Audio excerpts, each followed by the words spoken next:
Now, the first law of thermodynamics is, we've already talked about it. It's conservation of energy. That means that whatever energy is inside of a system is conserved. And the only way that the energy inside of a system changes is if there is work introduced or heat. Now, I don't remember if we've talked about heat yet, but I want to talk about it really briefly just to make sure. When we talk about the word heat, we're talking about the transfer of energy from one form to another, from one object to another. Sorry, not one form. So if I have two objects that are separated by a distance, and now imagine that this object is hotter than this object, and it's irradiating heat through convection, a form of transfer of energy. This object is able to deliver thermal energy from here to here. So the process of that amount of thermal energy, the amount of thermal energy that's transferring from this hotter object to this object is referred to the amount of heat. So when we use the word heat, we're talking about the transfer of thermal energy or other kind of energy typically from one form to another. So when you hear the word heat, that's exactly what we're talking about. Okay? So the first law of thermodynamics says that energy inside of a system is conserved. So the total energy is conserved. Now, if it's experiencing a change in energy, then we can say that work is being done on the object or heat is being transferred to the object. So what we like to say is that the total energy,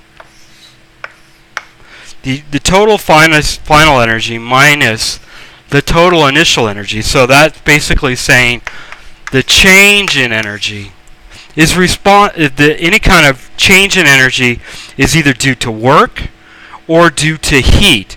Now, when we talk about this, we can say that we got this, the change in internal energy that is associated with that object. It's internal energy. It's thermal energy. Oh, not work.